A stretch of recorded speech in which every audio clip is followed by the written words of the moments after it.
রাব্বুল আলামিন ইরশাদ করেন, ইন্নামা ইয়াখশাল্লাহা মিন ইবাদিহিল উলামা, আল্লাহর বান্দাদের মধ্যে তারাই তাকে ভয় করে যারা জ্ঞানী। ফেরেশতাগণ যারা আল্লাহর অবাধ্যতা করে না কখনো, তারাও আল্লাহর বরত্ব ও শ্রেষ্ঠত্বের ভয়ে সদা কম্পিত থাকে। আল্লাহ সুবহানাহু ওয়া তাআলা বলেন, ওয়াহুম মিন খাশিয়াতিহি মুশফিকুন, তারা তার ভয় ও সম্মানে ভীত সন্ত্রস্ত। এই হচ্ছে ফেরেশতাদের অবস্থা, যারা কখনো গুনার কাজ করে না, অথচ অনেক মুসলিম গুনাহ করেও গুনাহকে কিছুই মনে করে না। প্রতিনিয়ত গুনাহ করে যাওয়া ও গুনার পরিণতি কি হবে এ নিয়ে তাদের কোনো ভ্রুক্ষেপ নেই।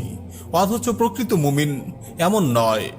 যেমনি ইবনে মাসউদ রাদিয়াল্লাহু তাআলা আনহু বলেন, মুমিন যখন তার গুনাহ দেখে তখন সে নিজেকে মনে করে সে যেন একটা পাহাড়ের নিচে বসে আছে, যে কোনো সময় পাহাড়টি তার উপর ধসে পড়তে পারে আর সে পাহাড়ের নিচে চাপা পড়ে চূর্ণ বিচূর্ণ হয়ে যাবে। আর পাপী তার গুনাহকে মনে করে তার গুনাহ হলো নাকে বসা মাছির মতো, যখনই সে হাত ফিরিয়ে মাছি তাড়াবে তখনই মাছি উড়ে চলে যাবে। গুনাহকে এভাবে ছোট ও নগণ্য মনে করা বর্তমানে ভয়াবহ আকারে ছড়িয়ে পড়ছে। এমন মনোভাব মহামারীর মতো সবাইকে গ্রাস করছে।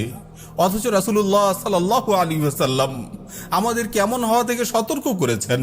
তিনি আমাদেরকে কাঁদতে বলেছেন, আল্লাহর ভয়কে অন্তরে লালন করতে বলেছেন। উকবা বিন আমির আল জুহানী রাদিয়াল্লাহু তাআলা আনহু বলেন, আমি বললাম, ইয়া রাসূলুল্লাহ, মুক্তি কোন পথে?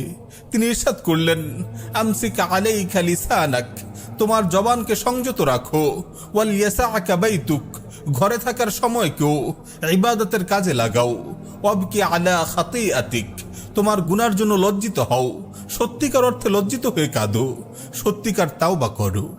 সাহাবায়ে কেরাম রাদিয়াল্লাহু আনহুম ইবাদত আনুগত্যে এতটা অগ্রগামী, এতটা বেশি ইবাদত করা সত্ত্বেও তারা সর্বদা ভয়ে থাকতেন, সর্বদা তারা সতর্ক থাকতেন, যেন তাদের সেসব ইবাদত আনুগত্য তাদেরকে ধোঁকায় ফেলে আত্মতৃপ্তি ও আত্মমুগ্ধতা ইত্যাদিতে লিপ্ত না করতে পারে।